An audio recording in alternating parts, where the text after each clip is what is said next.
The sound that started the war was quieter than a mouse sighing. No, that's not an exaggeration. I've heard mice sigh. I had a brief, ill-advised phase in my 20s where I thought owning a pair of fancy mice would make me seem interesting and sensitive. It did not. It just made my apartment smell faintly of cedar shavings and existential regret. But I can tell you, with scientific certainty, that the sound of a genetically morose rodent contemplating its tiny place in the universe is louder than the beep-boop of my soon-to-be infamous security system.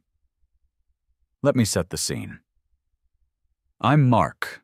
I'm a freelance web developer, which is a fancy way of saying I sit in my sweatpants for 10 hours a day, fueled by coffee and the quiet terror of client feedback. To escape the shoebox apartment life, I'd saved up and bought a house in a place called Bleakwood Estates. The name should have been a red flag. It sounded less like a cozy suburban paradise and more like a location from a Gothic novel where everyone has a dark secret and probably consumption. In reality, it was just aggressively beige. Every house was a slightly different shade of taupe. Every lawn was mowed to the precise height of a military buzz cut, and the Homeowners Association, the dreaded HOA, ruled with an iron fist clad in a sensible gardening glove. I valued peace. I craved quiet. That's why I moved here. My life's ambition was to be so boring that no one ever noticed me. Things were going great until a raccoon, who I'm convinced was the size of a small bear and possibly the reincarnation of a vengeful pirate, managed to open my garbage can and host a week-long buffet for his woodland brethren. After a dramatic retelling to my mother, she insisted I get a security system. So I did. A state-of-the-art model with sensors, cameras, and a keypad that made a tiny, apologetic beep-boop when you armed it. It was 8:15 p.m. on a Tuesday. I had just armed the system for the night, the sound barely registering over the hum of my computer's cooling fan. I was settling in to debug some truly cursed JavaScript when a knock, sharp and insistent as a woodpecker on a metal pole, rattled my front door. I knew who it was. You can always tell. It's a knock that doesn't ask, it demands. A knock that has already found you in violation of 3 bylaws you didn't know existed. I opened the door to Carol. Carol was the president of the Bleakwood Estates HOA, a position she held with the grim determination of a Roman emperor defending the frontier. She had a haircut you could set a level on, a tennis visor that she wore indoors and out like a royal tiara, and a gaze that could spot a dandelion from 100 paces. She was holding a clipboard, her weapon of choice. "Mark," she said, her voice devoid of any introductory pleasantries. "Carol?" I replied, matching her tone. "To what do I owe the honor?" "The noise," she said, stepping past me to peer into my hallway as if searching for the source of a radiation leak. "It's incessant." I blinked. My house was silent. The only thing you could hear was the gentle thrum of the refrigerator contemplating its own mortality. "What noise? Did the pirate raccoon return?" She gave me a withering look. "Don't be absurd. It's a high-frequency chirp, a sonic intrusion. It's been happening every evening around this time. It's giving my cat, Mr. Fluffles, auditory distress." I was completely, utterly baffled. A high-frequency chirp? Then it dawned on me. She couldn't possibly mean— "Wait," I said, walking over to the security keypad by the door. I disarmed it. It made a sad little boop-beep. I armed it again. Beep-boop. I looked at her. "This? You mean this?" "There! That!" she hissed, pointing a trembling finger at the keypad. "It's piercing. It cuts right through the walls. Mr. Fluffles has developed a twitch. A twitch, Mark." I stared at her, then at the keypad, then back at her. I was waiting for the punchline, for Ashton Kutcher to jump out of the tastefully neutral-toned bushes. Nothing. She was serious. This woman, whose husband I'd seen using a leaf blower at 7 a.m. on a Saturday, was complaining about a sound that made less noise than a phone on vibrate. "Carol," I said, trying to summon every ounce of patience I had. "My microwave is louder than that when it's done nuking a burrito. Are you sure it's not, a bird? A cricket having a midlife crisis?"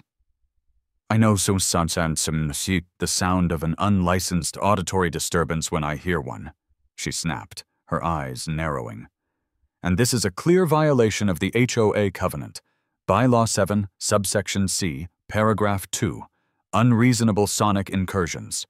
I'm afraid I have to write you up." She unclipped a pen from her clipboard and scribbled furiously on a pre-printed form. She tore it off and handed it to me.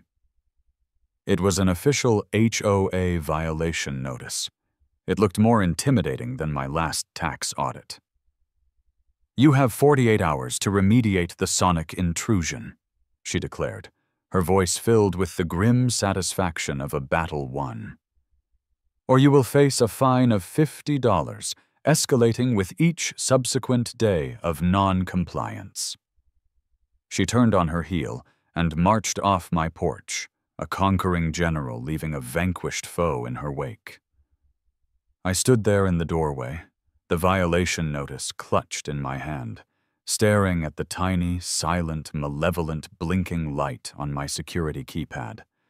The sheer, unadulterated pettiness of it all washed over me. Fine. She wanted me to remediate the sonic intrusion. She wanted me to get rid of the beep. But she didn't say what I had to replace it with. A slow, terrible, beautiful, and fantastically stupid idea began to bloom in the dark corners of my mind. She wanted a sonic intrusion? Oh, I was going to give her a sonic intrusion she would never forget. The next 48 hours were a blur of spite-fueled creativity. Sleep was for the weak, for those who hadn't been served a legal notice over a sound quieter than a gnat's burp. My mind, usually occupied with CSS margins and client-side rendering, was now a whirlwind of malicious compliance. My first instinct, of course, was to simply disable the beep. A few taps in the system settings and Carol's problem would be solved. But where was the fun in that? That would be admitting defeat. That would be letting her win. No, I had to comply with the letter of her ridiculous law, but violate its spirit so profoundly it would leave a crater in her soul. I had to replace the beep with something else. Something significant. I sat at my desk, the violation notice taped to my monitor like a declaration of war, and began to brainstorm. My initial ideas were amateurish. A foghorn blast? Too simple. A loud burst of static? Uninspired. A recording of my own voice screaming, "I'm arming the system?" Getting warmer, but lacked a certain artistic flair. I needed something that was simultaneously loud, annoying, and so bafflingly absurd that it would short-circuit her brain. I needed to create a situation where calling in a complaint would make her sound like the crazy one. The answer came to me at 3 a.m., as all truly great and terrible ideas do. I had fallen down a YouTube rabbit hole, starting with how to fix a leaky faucet, which somehow led me through unbelievable trick shots, cats reacting to cucumbers, and finally, to a video of a flash mob in Glasgow. 100 people had suddenly produced bagpipes in a train station and launched into a thunderous rendition of Scotland the Brave. It was majestic. It was deafening. It was perfect. A security system that instead of beeping, played the bagpipes. The idea was so profoundly, breathtakingly stupid that I started laughing. A wild, unhinged cackle that probably had my other neighbors wondering if I was the source of a new, more troubling sonic incursion. The plan began to take shape. I wasn't just going to hide a speaker in a bush. That lacked showmanship. If I was going to do this, I was going to do it right. My security system needed a face. It needed a soul. It needed a vessel for its tartan-clad fury. My fingers flew across the keyboard. My web development skills were finally being put to a noble cause, sourcing the components for a weapon of mass irritation. First, a motion sensor. Easy. Amazon, $20. Second, a weatherproof outdoor speaker system. The kind people use for backyard barbecues. I opted for one with a powerful amplifier. Amazon, $150. Third, a high-fidelity, crystal-clear, digitally remastered recording of Scotland the Brave. I found a version performed by the Royal Scots Dragoon Guards that sounded like it could strip paint off a battleship. iTunes, 99 cents. Best dollar I ever spent. And fourth, the pièce de résistance. The body. I couldn't just have sound emanating from a box.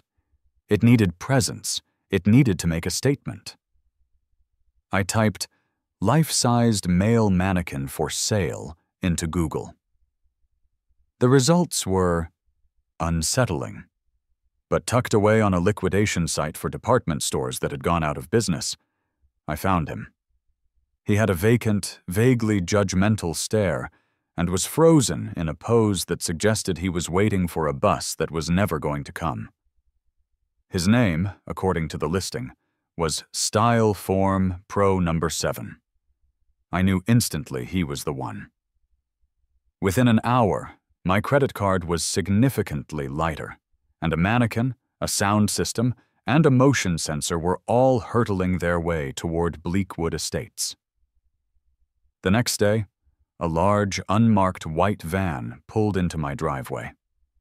A man a few years older than me, built like a fire hydrant with a friendly seen-it-all face, hopped out. This was Sal, the owner of Sal's Sound and Security.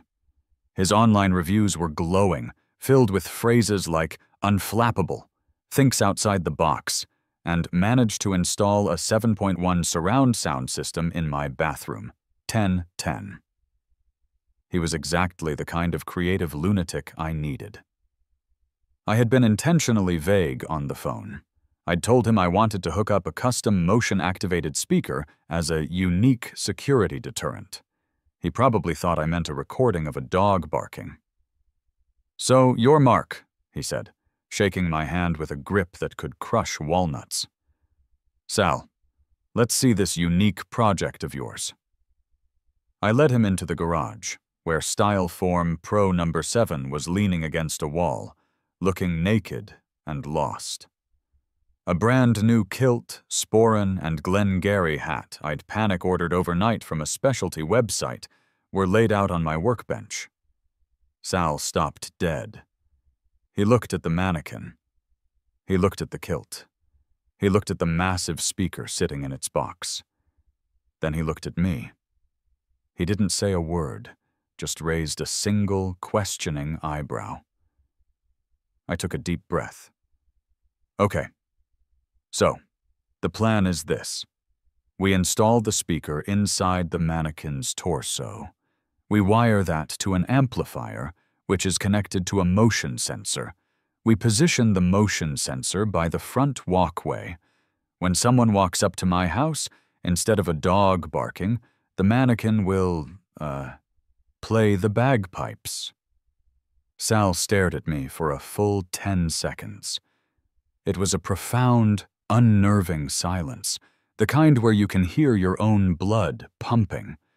I was sure he was going to turn around, get back in his van, and report me to some kind of suburban watch list.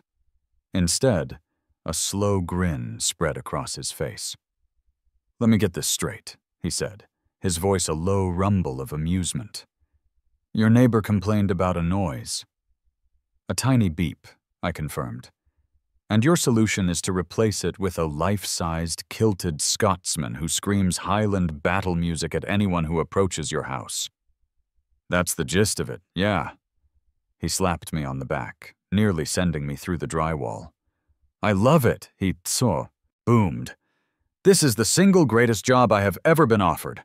I usually just install Ring doorbells for people who want to spy on the mailman. This is art. I'm charging you double. Done, I said without hesitation. For the next 5 hours, Sal and I were a whirlwind of focused, spiteful energy. He was a true artist. He performed what he called a mannequin-ectomy, carefully cutting open the hollow plastic torso to install the speaker, positioning it perfectly for maximum acoustic devastation. We threaded wires through the mannequin's legs, drilled discreet holes, and mounted the motion sensor just behind its plastic knee. The hardest part was getting the kilt on. Neither of us had any idea how to wrap one, and the mannequin was stubbornly unhelpful. We spent 20 minutes wrestling with yards of tartan fabric, consulting a frantic YouTube tutorial on my phone. Finally, he was complete. He stood there in my garage, resplendent in his tartan, his vacant eyes staring off into the distance, his chest secretly harboring the fury of 1,000 pipers. "He needs a name," Sal said, wiping grease from his hands. "I was thinking of Styleform Pro number 7, I deadpanned. Sal shook his head. "Nah, he's more than that. He's a protector, a guardian." "What about Hamish?" I suggested. "Hamish McBeepy." Sal's grin returned. "Hamish McBeepy. It's perfect." We did a final systems check. Sal had rigged a small remote. He stood back, gave me a nod, and pressed the button. The sound that erupted in the enclosed space of my garage was biblical. It wasn't just a sound, it was a physical force. The sheer, unholy blast of Scotland the Brave vibrated through the concrete floor and rattled the tools on the walls. It was glorious. It was terrifying. It was everything I had dreamed of and more. As the last triumphant note echoed into silence, Sal and I just looked at each other, covered in dust and plastic shavings, and burst out laughing. Carol had no idea what was coming for her. Phase 2 began under the cover of darkness. Subterfuge was essential. At 11 o'clock that night, with the rest of Bleakwood Estates dreaming of perfectly manicured lawns and neutral paint swatches, Sal and I executed the deployment. We moved like a suburban SEAL team on a mission of grave importance, carrying Hamish McBeepy between us like a fallen comrade. He was surprisingly heavy. "You know," Sal whispered, grunting under the weight, "for a hollow plastic guy, he's got some real heft." "It's the weight of his purpose," I whispered back dramatically. We had already prepared the designated spot. A newly dug flower bed right beside the front walkway, nestled between a pair of unassuming gardenias. It was the perfect ambush point. Anyone approaching my front door, be it a delivery person, a Girl Scout selling cookies, or a certain clipboard-wielding HOA president, would have to cross the motion, sensor's line of fire. We settled Hamish into the soft soil, angling him slightly toward Carol's house. It was a subtle, petty detail, but it felt important. Sal made the final connections, running a discreet, buried wire back to a waterproof power box by the side of the house. He calibrated the motion sensor's sensitivity with the precision of a bomb disposal expert. "He's hot," Sal announced, giving Hamish a final paternal pat on his tartan-clad shoulder. "Ready to sing the song of his people." We stood back and admired our handiwork. In the pale moonlight, Hamish looked strangely majestic, a silent, kilted sentinel standing guard over my aggressively average home. He was a splash of magnificent, ridiculous color in a sea of beige. After Sal packed up and drove off, promising to deny everything, I performed the final ceremonial step. I walked inside, went to my old security keypad, and disabled the keypad sounds entirely. Then I sat down at my computer and typed out a brief, polite email to Carol. Subject: Violation notice. Auditory disturbance. Dear Carol, this email is to confirm that, per your official notice, the auditory notification on my previous security system has been remediated. The beeping issue has been fully resolved. I have installed a new, fully compliant security deterrent to ensure the safety of my property. Thank you for bringing the matter to my attention. Best. Mark.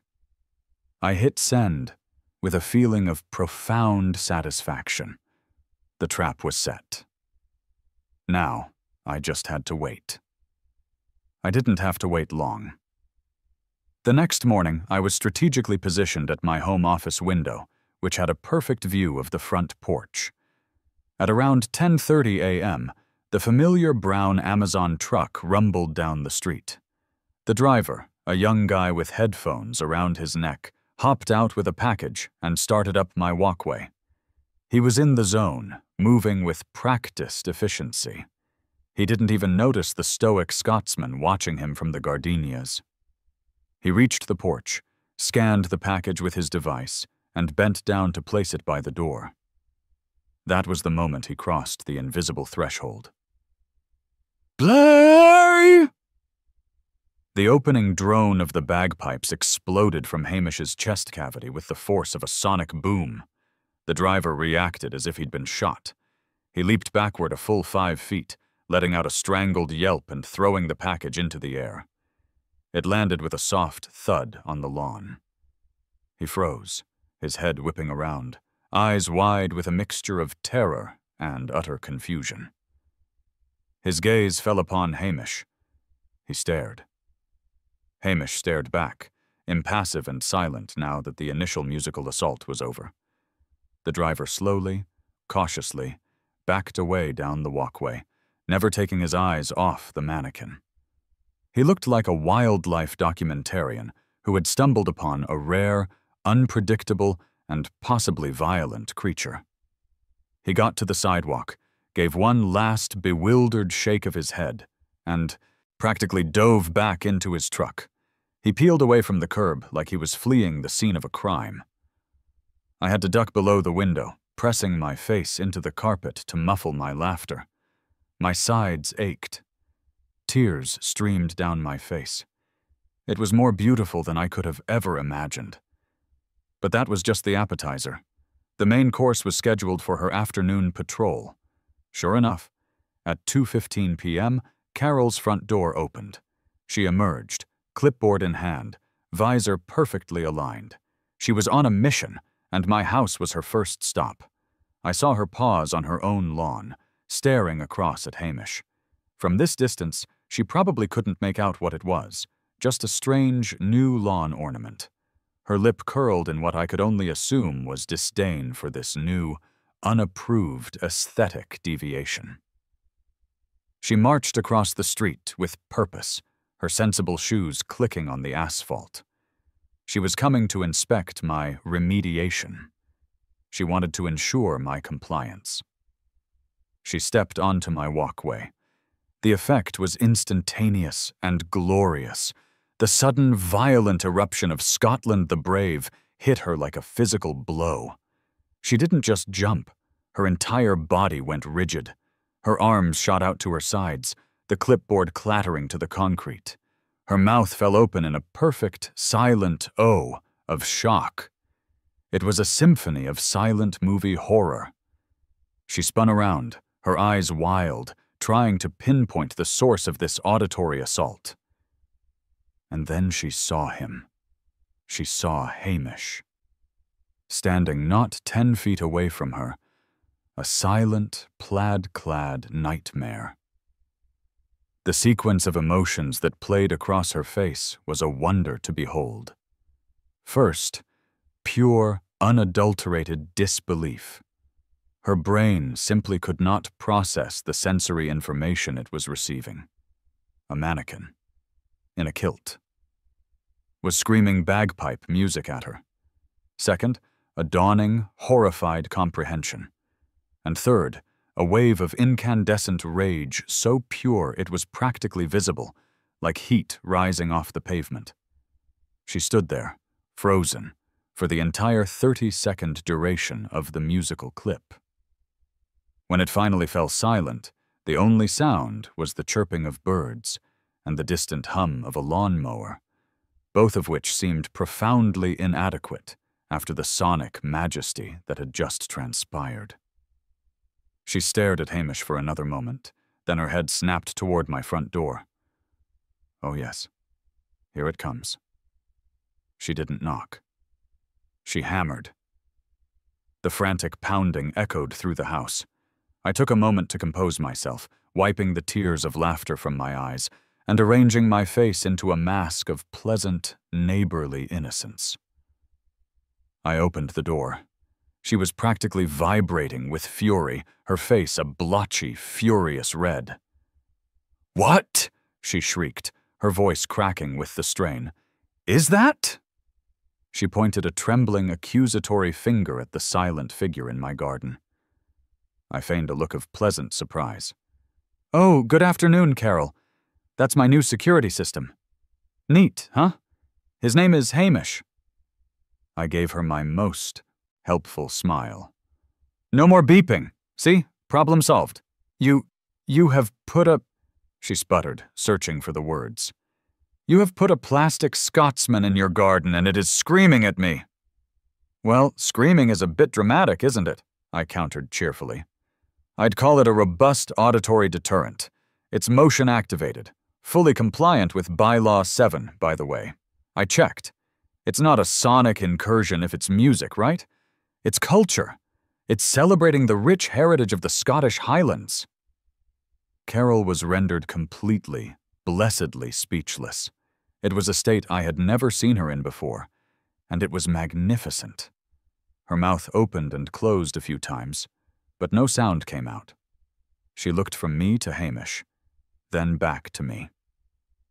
The intricate legal framework of the HOA bylaws was whirring in her head, smoke practically pouring from her ears as she tried to find the specific rule that forbade musical, kilt-wearing security mannequins. She couldn't find one.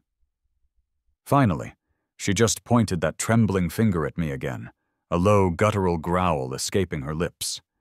Then she turned, snatched her clipboard off the ground, and stormed back to her house without another word.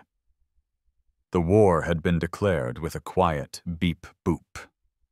The first battle had just been won with a deafening blast of bagpipes, and I had a feeling things were about to get a whole lot louder. The legend of Hamish McBeepy spread through Bleakwood Estates faster than a gossip chain at a church bake sale. My quiet act of petty rebellion had become a public spectacle. The neighborhood, once a tranquil sea of beige conformity, was now divided into factions. There was, of course, Team Carol. This was a small but vocal minority, comprised mostly of people who seemed to be professionally annoyed. Mr. Abernathy from 2 doors down, a man who once measured the height of my grass with a ruler, was a staunch supporter. He could be seen shaking his head grimly every time he walked past my house. The couple at the end of the cul-de-sac, the Hendersons, the Harringtons, the ones with the yappy little dog that sounded like a squeaky toy being murdered, they were firmly in her camp. They saw Hamish not as a joke, but as a fundamental breakdown of social order. Then there was Team Mark, my silent majority. I started getting anonymous notes of support in my mailbox. One, written on a Snoopy-themed sticky note, just said, "You're a legend. Keep fighting the good fight." The young couple across the street, the Beckers, who I'd only ever exchanged polite waves with, apparently started a neighborhood betting pool on how long Hamish would last before Carol had him forcibly removed. The odds, they later told me, were not in my favor. My most vocal and surprising supporter was Mr. Henderson, an elderly widower who lived on the corner. He was a retired aerospace engineer with a mischievous glint in his eye that suggested he'd spent his career designing things that were much more fun than they were supposed to be. One afternoon, he caught me as I was getting my mail. "That thing is brilliant, son," he said, leaning on his cane and gesturing with his chin toward the stoic figure of Hamish. "Absolutely brilliant. Haven't laughed this hard since my wife tried to bake bread with salt instead of sugar back in '98. Thought I was going to have a stroke." He winked. "If she tries to take you to the HOA gallows, you let me know. I'll stand as a witness to the deterrent's effectiveness. I saw him scare off a particularly shifty-looking squirrel yesterday. Doing the Lord's work, that boy is." Carol, naturally, was not taking this lying down. Her defeat at my doorstep had only hardened her resolve. She was now in full-blown campaign mode, canvassing the neighborhood with her clipboard, trying to build a coalition of the outraged. She was collecting signatures for a petition to have Hamish declared an aesthetic blight and a public nuisance. The battle lines were drawn. Bleakwood Estates had become a Cold War theater, and my front lawn was Checkpoint Charlie. The inevitable escalation came 3 days after Hamish's debut. I was in the middle of a conference call, trying to explain to a client why their request to make their entire website pop more was not actionable feedback, when I saw the slow, unmistakable crawl of a black and white police cruiser coming down my street. It pulled to a stop directly in front of my house. My heart did a little pitter-patter. This was it. She'd actually done it. She'd called the cops on a mannequin. 2 officers got out. One was young, probably fresh out of the academy, with a bright, eager face that hadn't yet been crushed by the sheer weight of human stupidity. His name tag read Davies. The other was his polar opposite. He looked like he'd been a cop since the dawn of time. He had a magnificent, weary mustache that seemed to contain the size of 1,000 ridiculous domestic disputes. His name tag read Miller. He had the 1,000-yard stare of a man who'd seen it all, and was deeply, profoundly unimpressed by all of it.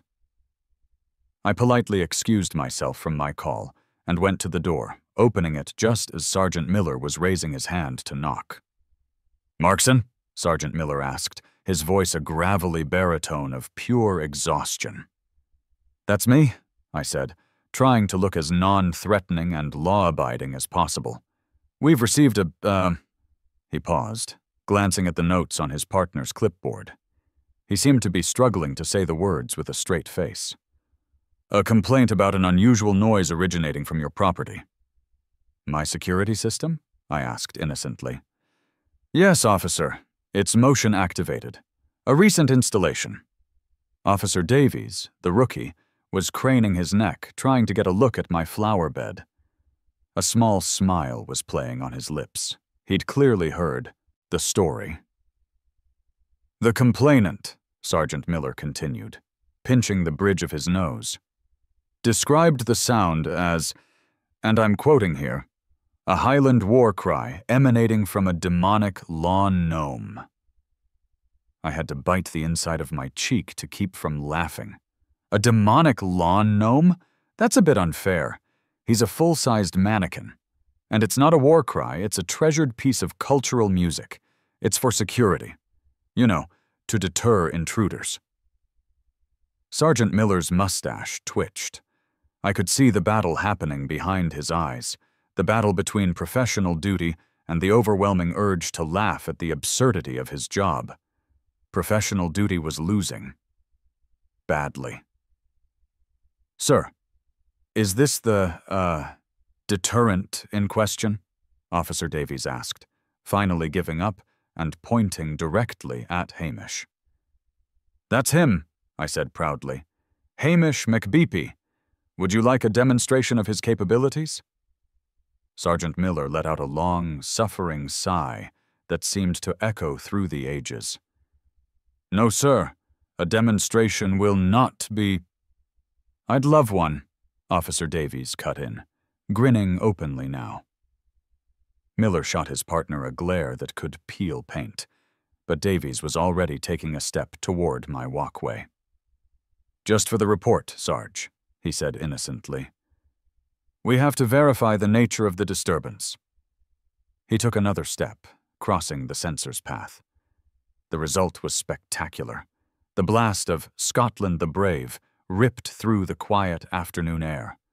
Officer Davies jumped back, his hand instinctively going to his sidearm before he realized the threat was purely musical. Then he just buckled over, laughing. Not just a chuckle, but a full, deep-bellied laugh that had him bracing against the side of the police cruiser for support. Sergeant Miller stood perfectly still, his eyes closed. His mustache was twitching so violently, I thought it might detach and fly away. He looked like a man praying for the sweet release of retirement.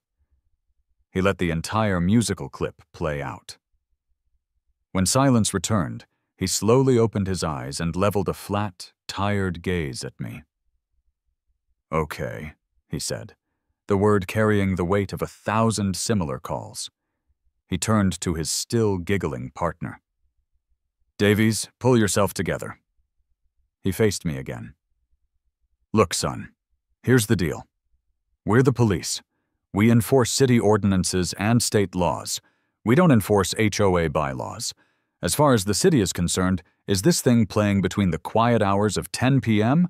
and 7 a.m.? "Nope," I said. "Strictly a daytime deterrent. He sleeps at night." "Is it exceeding the city's decibel ordinance for daytime noise?" "I haven't measured it, but I sincerely doubt it's any louder than Mr. Abernathy's leaf blower or the Harrington's demon dog." Sergeant Miller nodded slowly, as if this confirmed a long-held suspicion about the universe. "Right. Then as far as we're concerned, no laws are being broken. Here. This is a civil matter. It's an HOA matter. Which means," he leaned in a little closer, his voice dropping, "it is blessedly not my problem." He straightened up. "Officially, I'm advising you to try and be considerate of your neighbors. Unofficially," he gave me a look that was a complex cocktail of exhaustion, pity, and a strange, deep-seated respect. "This is the stupidest damn thing I've seen all week, and I applaud you for it. Just try not to make me come back here, okay?" "Understood, Sergeant," I said, holding back a massive grin. They got back in their cruiser, Officer Davies still wiping tears of laughter from his eyes. As they pulled away, I saw Sergeant Miller glance in his rearview mirror, and I could have sworn I saw the corner of his weary mustache curl up into a tiny smile. I looked across the street. Carol was standing in her window, peeking through the blinds. She had watched the entire exchange. She had seen her ultimate weapon, the authority of the law, arrive, laugh, and leave. She had seen me, in her eyes, get away with it. The look on her face was not one of defeat. It was one of pure, unadulterated fury. She had lost the battle of law enforcement. Now, she was going to escalate to full-scale political warfare. The petition was just the beginning. The failure of the police to handcuff me and drag me away in chains for the crime of being annoying only galvanized Carol. It proved to her that the system was broken, and that she alone was the last bastion of order and decency in a world gone mad with bagpiping mannequins. Her petition, which had been a casual affair, now became her life's crusade. The document itself was a masterpiece of passive-aggressive prose. Its official title was "A Petition for the Immediate Removal of the Obscene Lawn Ornament and the Cessation of Auditory Terrorism on Bleakwood Lane." It cited aesthetic blight, noise pollution, psychological trauma to pets and small children, and a general decline in property values. I managed to get a look at it when the Beckers, my betting pool neighbors across the street, gleefully showed me the copy she'd tried to make them sign. She got a few signatures.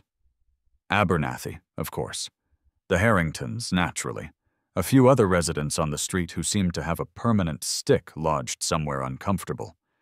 But to her visible frustration, many residents politely declined. The story of the laughing cops had made the rounds. Hamish was no longer just a nuisance. He was an anti-establishment icon. He was a symbol of defiance against the beige tyranny of the HOA. People were secretly rooting for him. My strongest ally in this conflict remained Mr. Henderson. He had taken to having his morning coffee on his front porch, purely, I think, for the entertainment. He'd give me a little salute every time a delivery truck triggered Hamish. One morning he waved me over to his fence. "She's losing the popular vote," he said, his eyes twinkling. "She's resorting to desperate measures. But don't get complacent, son. A cornered badger is a dangerous thing." "What do you suggest?" I asked. "A moat?" he chuckled, a dry, rattling sound. "Close.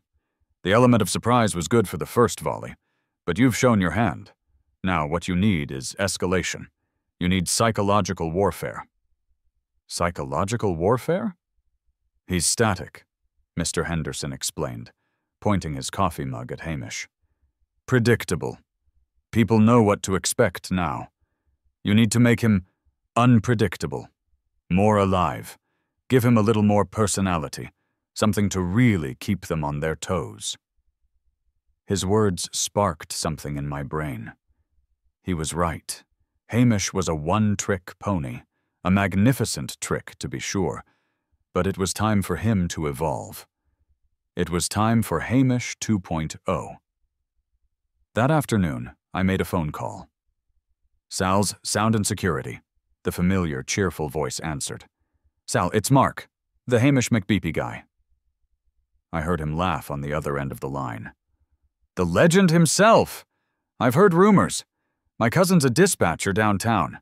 He said 2 officers responded to a call about a demonic lawn gnome and came back to the station in tears. That was you, wasn't it?" "It was," I said, grinning. "Listen, the situation has escalated. I need to commission your services again. I need an upgrade." "Let me guess," Sal said, the amusement evident in his voice. "She loved it so much that now you want to install a whole family of them? A little bagpiping toddler, maybe?" "Close," I replied. "I need more. More features.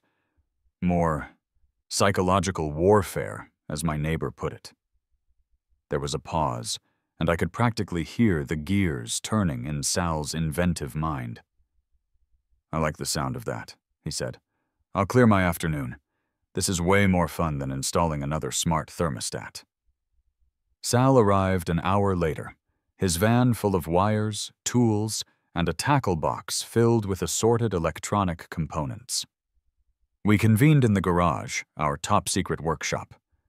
I laid out Mr. Henderson's strategic advice. "Unpredictable," Sal mused, tapping his chin.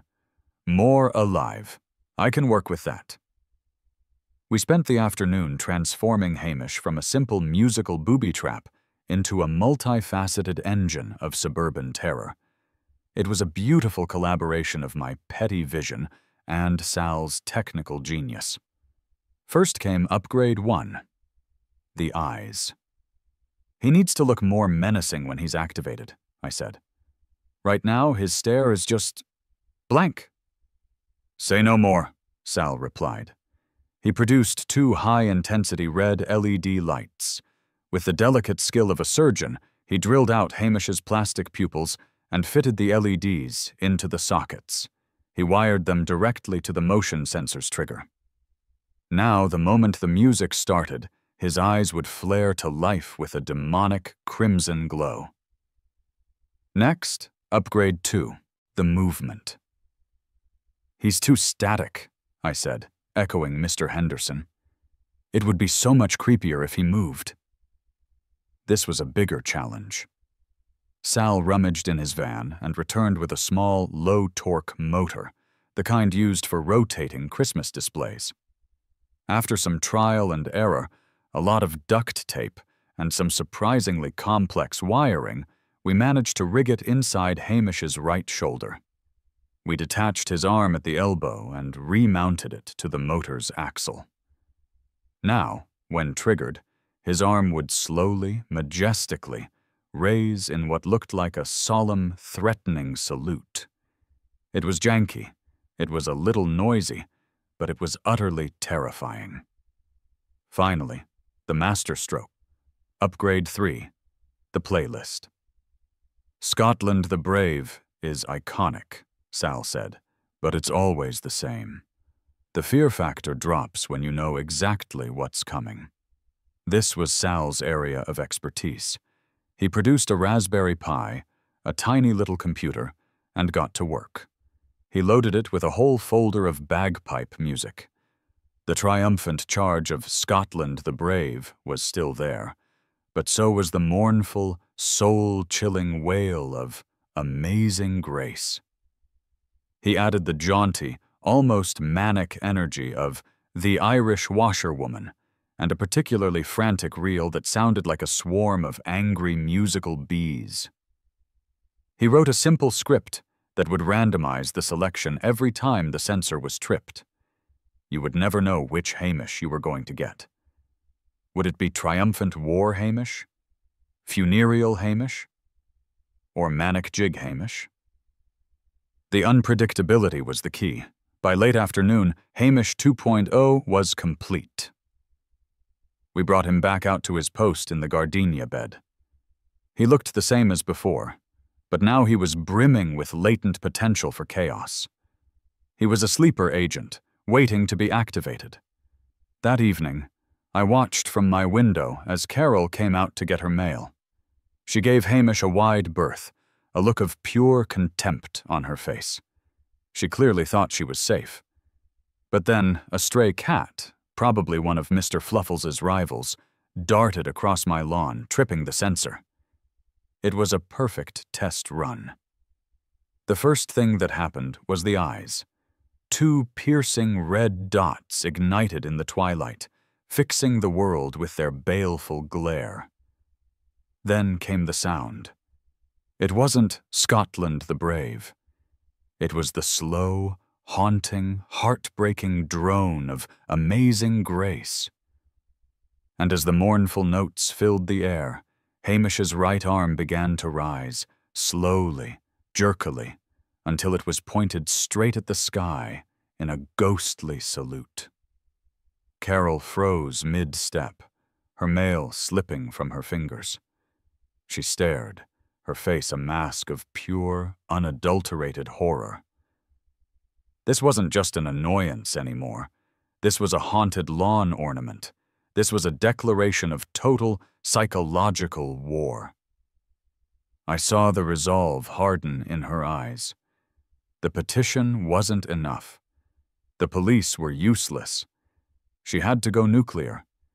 She had to call an emergency meeting of the Homeowners Association. 2 days later, the summons arrived. It wasn't an email or a friendly note. It was a stark, laminated notice, hand-delivered to every single letterbox in Bleakwood Estates, probably by Carol herself in the dead of night, to maximize its dramatic impact. Emergency Homeowners Association meeting. Agenda: the Markson property, Lot 42, and the immediate cessation of bylaw violations. Your attendance is mandatory. The words mandatory attendance were underlined 3 times. She wasn't just inviting people to a meeting, she was summoning them to a public execution. My execution. Any normal person would be nervous. They might hire a lawyer, or at least prepare a groveling apology. But I was not a normal person anymore. I had been pushed too far by the forces of beige. I had tasted the sweet nectar of weaponized pettiness, and I was thirsty for more. I would not prepare a defense. I would prepare an offense. My first call was to my legal team. "Mr. Henderson," I said into the phone, "it's time."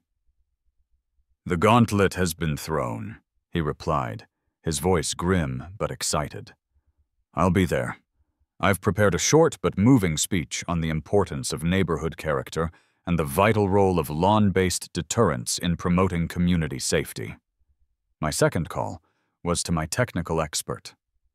"Sal," I said, "she's called a meeting, the big one. I need you there as my expert witness." "You want me to come to an HOA meeting?" Sal laughed. "Man, I'd rather get a root canal. But for you, and for Hamish, I'll do it. I'll even wear a button-down shirt." The night of the meeting, the community clubhouse was packed. It was a sad, multi-purpose room that smelled faintly of stale coffee and quiet desperation. The air was thick with tension. Flimsy folding chairs had been set up in neat rows, all facing a podium at the front. It felt less like a community gathering and more like a tribunal from the French Revolution. Carol stood at the podium, looking regal and severe. She had traded her visor for a sensible blazer, the official uniform of someone about to wield absolute power. She banged a small wooden gavel, and a hush fell over the room. My team and I, me, Sal in his slightly too tight button-down, and Mr. Henderson looking distinguished in a tweed jacket, sat in the front row. We were the defendants. "This emergency meeting has been called," Carol began, her voice ringing with rehearsed gravity, "to address a crisis that threatens the very fabric of our community. A crisis of noise, of aesthetics, and of basic human decency." She launched into a dramatic 15-minute monologue. She used words like harassment, unrelenting psychological torment, and flagrant disregard for our shared values. She talked about Mr. Fluffles's ongoing therapy for his twitch. She held up her petition, waving the dozen or so signatures like it was the Declaration of Independence. To cap it all off, she played a recording of Hamish on her phone, holding it up to the microphone. The tinny, distorted shriek of the bagpipes that came out of the tiny speaker sounded 100 times more annoying than the real thing. It was a masterful performance. The crowd murmured. The tide of public opinion seemed to be turning against me. "And now," Carol concluded, her eyes locking onto mine, "I believe Mr. Markson has a few words he'd like to say in his defense." This was my moment. I calmly walked to the podium, a laptop in one hand and a USB stick in the other. I plugged it into the projector that was set up beside her. "Thank you, Carol," I said, my voice calm and steady. "And thank you all for coming. I don't have a defense. What I have is a presentation." I clicked the remote. The first slide flashed up on the screen behind me. It was a close-up, high-resolution photo of my old security keypad, the one that started it all. The title below it read, Slide 1, The Origin. A gentle beep. "It all began here," I said, gesturing to the screen, with a sound so quiet, so unassuming that it could barely be heard over the hum of a refrigerator. A sound that nonetheless was deemed a sonic incursion. I clicked again. The next slide was a scanned image of the violation notice she had given me. Slide 2. The Mandate for Change. I was given a mandate, I explained to the captivated audience. I was ordered, under penalty of a fine, to remediate the sonic intrusion. I took this directive very seriously. I knew I had to replace the beep with something that was not only compliant, but also served as a robust and effective security measure. Another click. A majestic, sun-drenched photo of Hamish, standing proudly amongst the gardenias, filled the screen. Slide 3. The Solution. A new security paradigm. A wave of titters and murmurs went through the crowd. "Meet Hamish Bagpipe," I announced. A motion-activated, culturally rich auditory deterrent. I was only following Carol's orders. She told me to get rid of the beep. She never specified what the replacement sound should be, so I chose one that celebrates world culture. I continued, clicking through my slides with the confidence of a Silicon Valley CEO launching a new iPhone.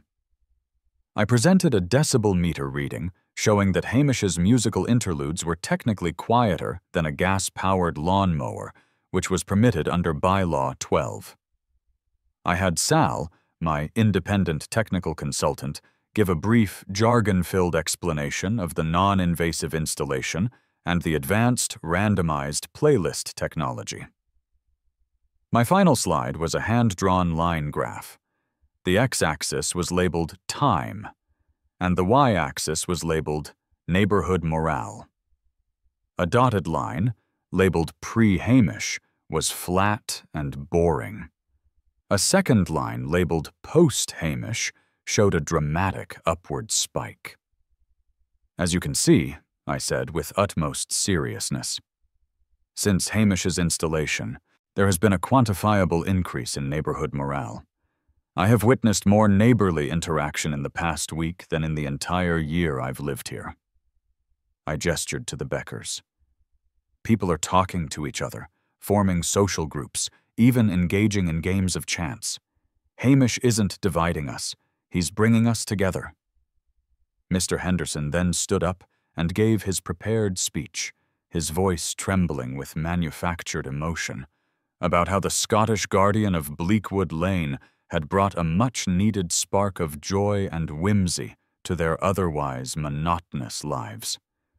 The room was in chaos. Half the people were openly laughing. The other half looked at Carol, their faith in her leadership clearly shaken. She was sputtering, her face the color of a ripe tomato. "This is absurd!" she shrieked, banging her gavel. "We will vote! All in favor of demanding the immediate removal of that thing!" Hands went up. I counted. Carol counted. It was close. A few people who I thought were on my side had caved, but a few I thought were against me had abstained. When the count was done, the room fell silent. It was a dead tie. A smug, triumphant smile spread across Carol's face. "In the event of a tie," she announced, her voice dripping with venom, "the President casts the deciding vote.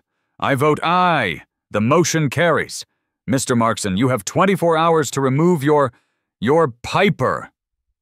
She raised the gavel for a final, victorious slam. This was it. I had lost. "Excuse me." The voice was quiet, but it cut through the tension in the room like a knife. Everyone turned. It was Mrs. Gable, a shy, mousy woman from the back of the room who I don't think had ever spoken at a meeting before. "Excuse me, Carol," she repeated, a little louder this time, standing up and holding her phone in the air. "Before you do that, I think the community should see this." She walked to the front and handed her phone to Sal, who connected it to the projector. The screen flickered, and then a grainy nighttime video appeared. It was security footage, pointed directly at my front lawn. The video showed a figure in a hooded sweatshirt sneaking into my yard. The figure approached Hamish, produced a pair of large garden shears, and began trying to snip the wires at his base. The figure's hood fell back. It was Carol. A collective gasp went through the room. "My security camera caught you trying to vandalize Mark's property last night at 2 a.m., Mrs. Gable said, her voice now clear and strong. "I believe that's a violation of several HOA bylaws, not to mention, a felony." The room erupted. Carol stared at her own image on the screen, her face ashen white. She dropped the gavel. Her reign of terror was over. The fallout was immediate and spectacular. An HOA meeting that began as a trial against me instantly morphed into an impeachment proceeding against Carol. The revelation of her late-night sabotage mission, her covert shearing operation, as Mr. Henderson later gleefully called it, shattered her authority into a million pieces. Vandalism, trespassing, conduct unbecoming of an HOA president. The charges flew fast and furious. Faced with a full-blown insurrection and the very real threat of Mrs. Gable taking her video to the actual police, Carol had no choice. She resigned on the spot, her letter of resignation scrawled hastily on the back of her own petition. The motion to remove Hamish was unceremoniously dropped, forgotten in the chaos of the regime change. I had walked into that clubhouse the neighborhood villain, and walked out the reluctant, accidental hero who had toppled a dictator with a PowerPoint presentation. Life on Bleakwood Lane changed after that night. The neighborhood became a minor local tourist attraction. I'd see cars I didn't recognize slow down as they passed my house, their occupants hoping to catch a glimpse of the now famous bagpiping mannequin. Teenagers would dare each other to run up the walkway to trigger him, their shrieks of laughter echoing down the street as they were serenaded by the mournful wail of "Amazing Grace" from a mannequin with glowing red eyes. The Beckers paid me my winnings from the neighborhood betting pool, a respectable $50 and a six-pack of craft IPA, admitting they had bet heavily against me. Mr. Henderson became my de facto friend and advisor, and we developed a pleasant routine of chatting over the fence in the mornings. Hamish had, as my presentation ironically predicted, actually brought the neighborhood closer together. He was our shared story, our ridiculous mascot. In the power vacuum left by Carol, an emergency election was held. The new HOA president was a man named Gary, whose primary policy platform seemed to be a profound indifference to everything except his prize-winning roses.